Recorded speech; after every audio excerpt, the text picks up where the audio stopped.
Thank you again for joining me for another podcast. If you are joining me again, and if this is your first podcast, I hope you enjoy it. What I'm continuing to do here is answer questions from subscribers to my free newsletter. People can submit questions to me, and then I have them answered in future installments of the newsletter. And I've decided to put some of them up on my podcast as well, so that all can benefit from questions.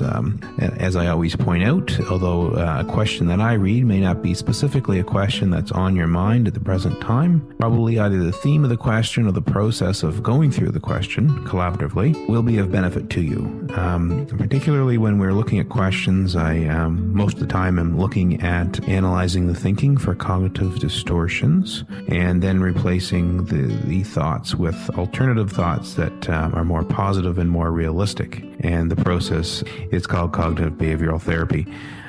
What it's called is not as important as actually doing it. And so I encourage anyone who listens to this podcast, this type of a podcast that I'm doing today is a more interactive podcast, in that I hope that you will actually work through the examples and pause the podcast when you can, write the things down, and then come back. And really, if we work collaboratively, you'll receive benefit from this. So I'm just going to get right to the question now.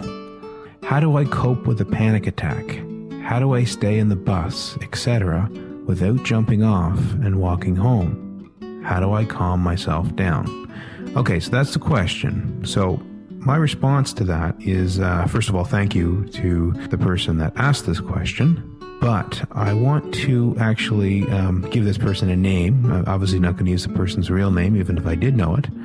But I will assign the person a name. So we'll call the person Jane. Jane's question really deals with two issues. Number one, needing strategies for dealing with panic attacks and anxiety. And number two, dealing with one's anxiety in day-to-day tasks. So there's really two components to this question, if you will.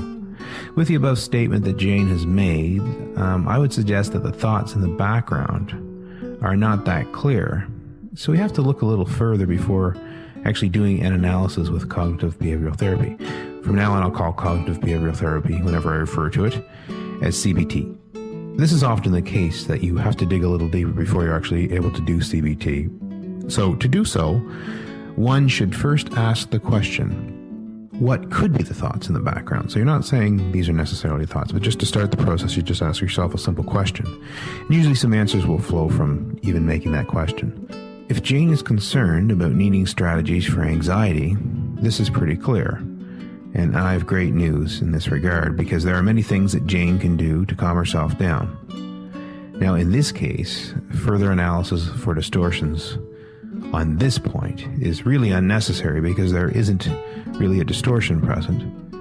Not to worry, I will make some recommendations in this regard at the end of the podcast. So I'm not avoiding that one, I'm just going to come back to that one. But I do want to do some analysis here. So if we look at the second part of Jane's question, it deals with the aspect of conducting day-to-day tasks, such as riding the bus.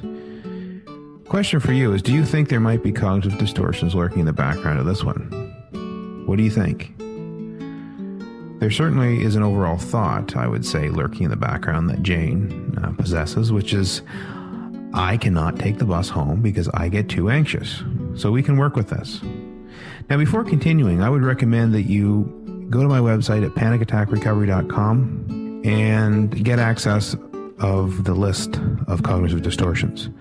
If you're a subscriber to my newsletter, or you have the list of cognitive distortions through other means, because they're not something that's exclusive to me, they're part of cognitive behavioral therapy, and you can get access to them.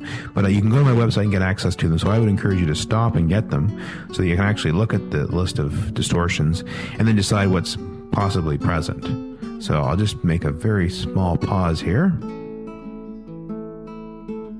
And what I'm assuming is, you'll go and get the list. But anyways, even if you don't have time, you just want to listen, I mean, you'll still get some benefit from the podcast, but you'll certainly get far more by going through the process collaboratively. So, welcome back. If you guess that the following 4 distortions are present, then you're right. Number 1, disqualifying the positive. Number 2, jumping to conclusions, specific subtype fortune telling. Number 3, magnification. And number 4, emotional reasoning. Now let's look specifically at how each distortion is actually present, and then look at some alternative realistic thoughts. So, let's analyze the thinking behind the question. Starting question is, how do I stay in the bus without jumping off and walking home? Okay, well, first of all, disqualifying the positive, as I said, is present, because by asking this question, Jane is very likely overlooking many times that she rode the bus or did other similar tasks, and she did just fine. So the alternative thought here is that there are many times that Jane has carried out this task or similar tasks and done just fine. So she's disqualifying all those positives by focusing on the negatives and saying she just can't stay in the bus. That's really what's implied by her question.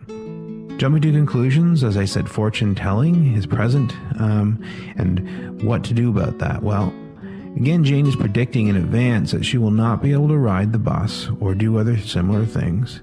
Now, while she may feel anxious, it does not necessarily follow that she will be unable to ride the bus. So, again, she's concluding in her mind that she can't ride the bus, but that's just not necessarily the case.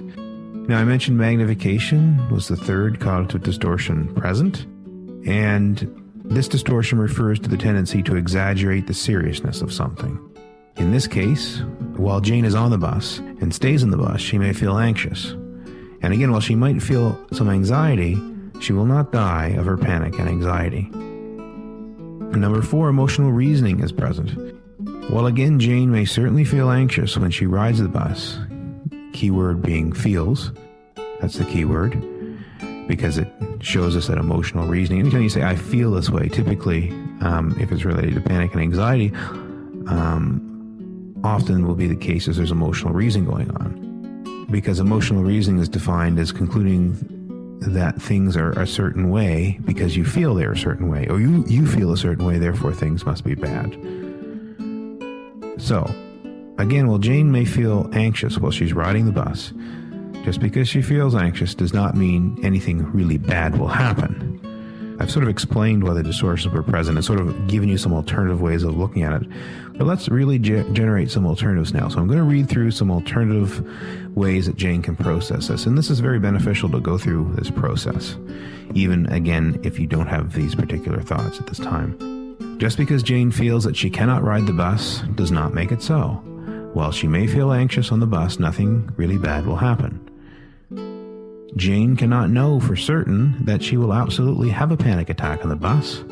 Again, while she might feel anxious, it doesn't follow that she must jump off the bus and walk home. While it is likely that Jane will feel anxious on the bus, if she can continue to expose herself to fear over time, she will be able to work through her anxiety. This exposure will allow her to work through her panic attacks.